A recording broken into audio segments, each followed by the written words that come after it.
Assalamualaikum warahmatullahi wabarakatuh. Selamat datang kembali ya teman-teman. Pada video kali ini kita akan membahas kisi-kisi soal nomor 5.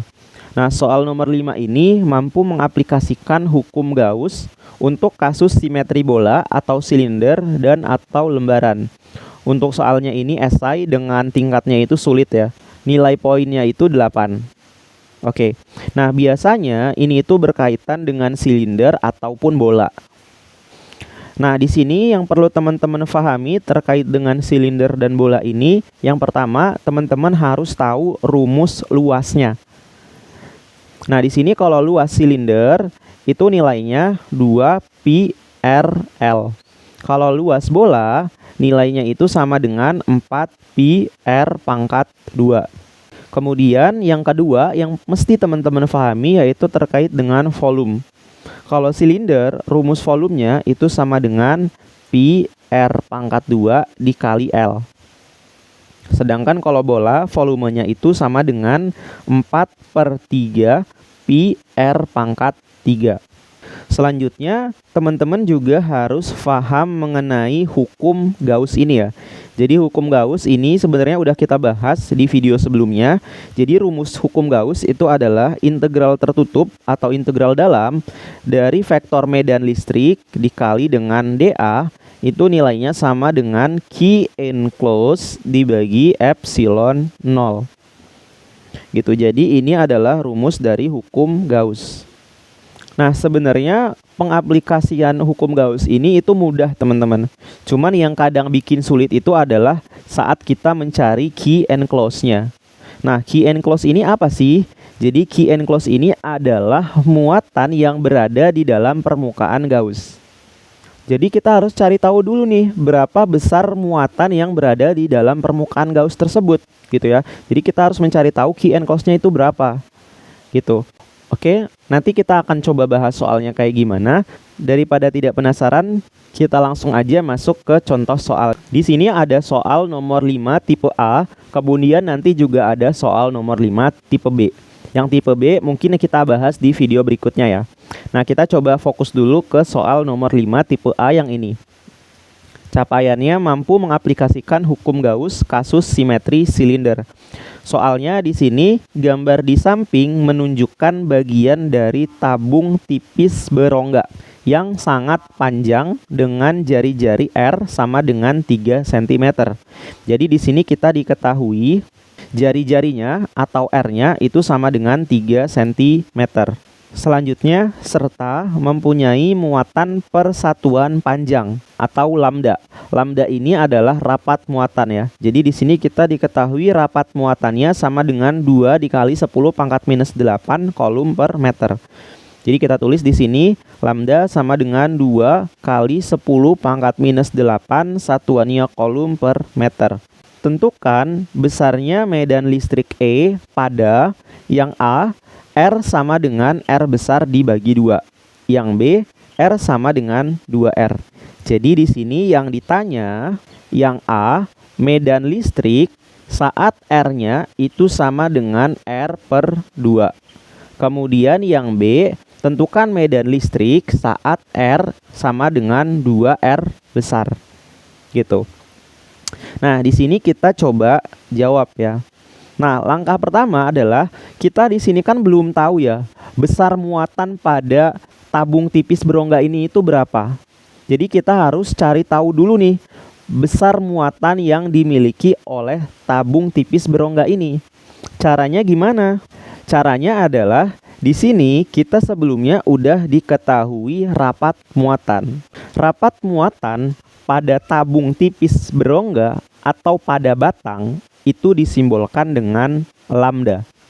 Yang mana nilai lambda ini itu sama dengan muatan dibagi sama panjangnya. Gitu. Jadi ini adalah rumus rapat muatan. Nah, artinya kalau kita pengen mencari muatannya, berarti L-nya kita kali ke lambdanya.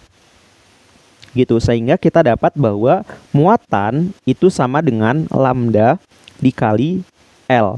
Jadi ini adalah muatan yang dimiliki oleh tabung tipis berongga ini. Jadi di sini kita tulis di bagian diketahuinya bahwa muatannya sama dengan lambda dikali L. gitu. Oke.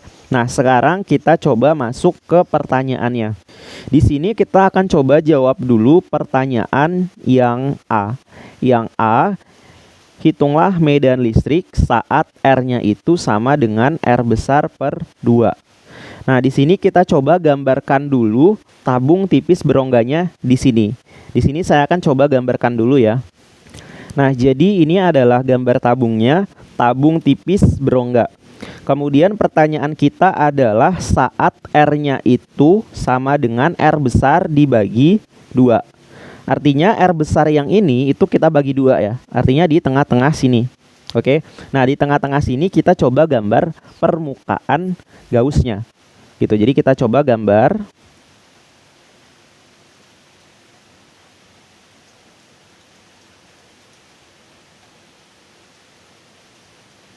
Nah, permukaan Gauss-nya itu kayak gini dengan jari-jari R kecil. Nah, kalau teman-teman pengen coba ngelihat gambar yang lebih bagusnya, itu bentuk gambarnya kayak gini. Jadi gambarnya kayak gini. Gitu, oke? Atau sama aja lah kayak gini. Nah, sekarang kita akan coba cari nilai key and close-nya. Nah, key and close ini nilainya berapa? Kira-kira berapa nih key and close-nya? Oke, benar ya. Jadi key and close-nya itu sama dengan 0. Kenapa key and close-nya sama dengan 0? Kita lihat ya. Di sini itu, ini kan berongga ya. Artinya kan kosong ya. Nah, kalau kosong berarti di dalam sini tuh nggak ada muatan gitu. Di dalam ruang kosongnya tabung tipis berongga itu nggak ada apa-apa gitu. Jadi kayak kaleng kosong. Jadi di dalamnya itu otomatis nggak ada muatan. Nah, karena di dalamnya ini otomatis nggak ada muatan, maka key and close-nya sama dengan 0. Sehingga medan listriknya juga nilainya akan sama dengan 0 gitu ya. Jadi kalau muatannya itu sama dengan 0, maka medan listriknya juga akan sama dengan 0 gitu. Nah, sekarang kita akan coba jawab soal yang B. Yang B akan saya coba jawab di slide berikutnya ya, di sini. Jadi yang B itu kita diminta untuk menghitung medan listrik saat nilai jari-jarinya itu sama dengan 2R. Nah, di sini saya coba gambarkan dulu tabung tipis yang ini ke slide yang ini. Gitu. Kita coba gambarkan dulu ya. Nah, jadi ini adalah gambarnya ya. Terus di sini kita lihat soal kita itu R-nya sama dengan 2R. Sama dengan 2R berarti kan ini kan lebih panjang lagi ya. Ke sekitar di sini lah ya. Jadi di sini tuh kira-kira jarak 2R-nya. Gitu ya. Jadi ini tuh jarak R-nya. Nah, kalau ini kita gambarkan ke permukaan Gauss, maka bentuknya itu kayak gini ya. Jadi ini kita buat permukaan Gauss yang membentuk silinder kayak gini. Jadi ini permukaan Gauss-nya. Gitu ya. Atau kalau teman-teman pengen ngelihat gambar yang lebih bagusnya, gambarnya itu kayak gini. Gitu ya. Jadi ini adalah permukaan Gauss-nya yang merah titik-titik ini. Gitu. Oke. Nah, langkah berikutnya adalah berapa key and close-nya. Oke. Berapa key and close-nya. Nah, tadi kita udah diketahui ya bahwa silinder berongganya itu, silinder berongga yang ini, itu dia punya nilai muatan sama dengan lambda dikali L. Nah, ini udah kita dapatkan di sini tadi ya. Jadi muatan yang dimiliki oleh tabung tipis berongga atau silinder tipis berongga itu nilainya lambda dikali L gitu. Nah, kira-kira key and close-nya berapa? Key and close-nya sama dengan lambda dikali L. Nah, kenapa nih key and close-nya sama dengan lambda dikali L? Kita balik lagi ke definisi key and close. Nah, key and close itu adalah muatan yang berada di dalam permukaan Gauss. Oke. Nah, di dalam permukaan Gauss itu terdapat silinder yang warna biru ini. Ya kan? Silinder yang warna biru ini itu punya muatan Q sama dengan lambda dikali L. Artinya Q and close-nya adalah lambda dikali L. Gitu. Karena tabung tipis ini itu berada di dalam permukaan Gauss. Gitu. Sehingga Q and close-nya adalah muatan yang berada pada seluruh silinder ini, yaitu lambda dikali L. Gitu. Nah, kalau udah mendapatkan key and close-nya, kita bisa langsung masuk ke hukum Gauss-nya. Hukum Gauss itu kan rumusnya integral tertutup dari vektor medan listrik dikali dA sama dengan Q enclosed dibagi epsilon 0. Nah, ini adalah rumus dari hukum Gauss-nya. Kemudian tinggal kita masukin aja nih Q enclosed-nya itu lambda dikali L. Jadi di sini lambda dikali L dibagi sama epsilon 0. Kemudian di sini kan ada integral vektor medan listrik dikali dA. Nah, medan listriknya ini bisa kita keluarin nih dari si integralnya.